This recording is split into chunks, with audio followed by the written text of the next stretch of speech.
Barack Obama is the 44th and first African American president of the United States.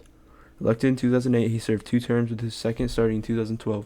Maria Corazon Cory Sumulong Conjuranco, or Corazon for a easier name, was the 11th president and first female president of the Philippines.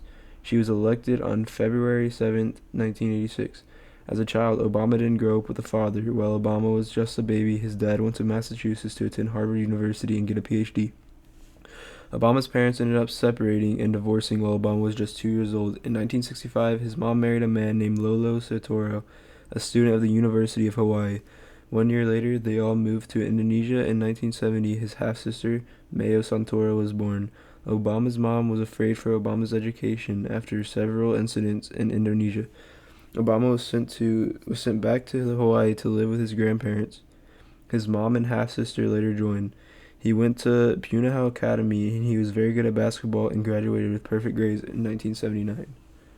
Aquino was the daughter of Jose Conjuranco, a former congressman, and Demetria Sumulong. Her mother belonged to the Sumulong family, who were very politically influential. As a young girl, Aquino spent her elementary school days at St. Scholastica's College in Manila. She then switched schools to Assumption Convent to begin her high school education. Later, her and her family moved to Philadelphia, and Aquino attended Ravenhill Academy, but she later switched schools again, and she finally graduated high school at Notre Dame Convent School in 1949. She then pursued college and attended Mount St. Vincent, graduating in 1953. When she returned to the Philippines, she studied law at Far Eastern University in 1953. She later met someone named Benigno Ninoy S. Aquino Jr., whom she later married and had 5 children with. In 1967, her husband became the youngest senator ever elected. Her husband was arrested at the onset of martial law and sentenced to death. In 1978, Aquino decided to run the 1978 elections. She campaigned on behalf of her husband. In 1980, upon the intervention of Jimmy Carter, Senator Aquino and his family were allowed to leave to the United States. The family settled in Boston. Aquino called the 3 years they spent in Boston the best 3 years of her life. So Ninoy managed to escape the death penalty.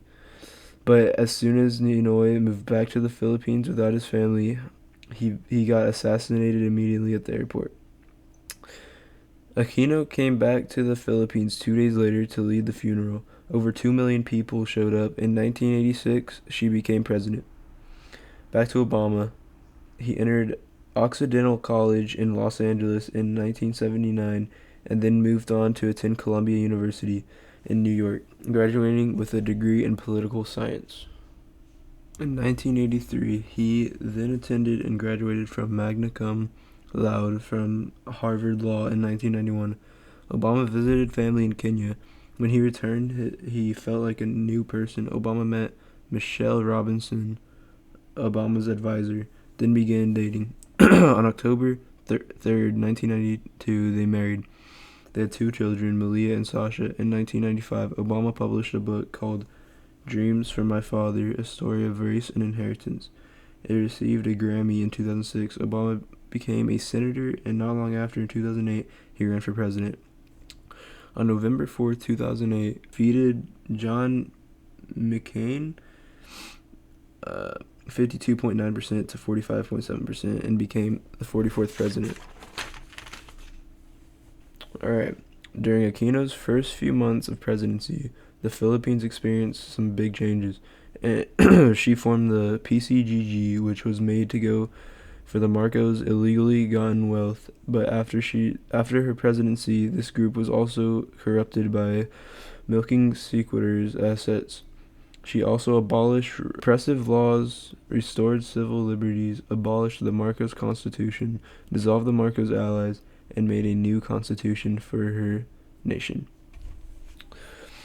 In Obama's first term, he dealt with the global financial crisis and a major stimulus package, an extension to the Bush tax cuts, reform healthcare, financial regulation reform, and made less military in Iraq. During his second term, he took steps to control climate change by signing an international climate agreement and made an executive order to limit carbon emissions. He also implemented the Affordable Care Act, removed many soldiers in Afghanistan. He continued to deal with government spending, immigration, judicial nomination, and other issues. I believe that these two leaders could have worked together. They're both very educated and intelligent. Aquino may have had a much harder time trying to fix a country corrupted by an early president, but they both wanted to improve their countries with no thought about money. Aquino will be remembered for being a housewife. Oh, that sucks. Okay, well, Aquino will be remembered for being a housewife who witnessed corruption in her country and taking a stand and taking down the Marcos and becoming the first female leader of the Philippines. Obama will be remembered for being the first black president, Obamacare, and launching the attack that took down Osama bin Laden.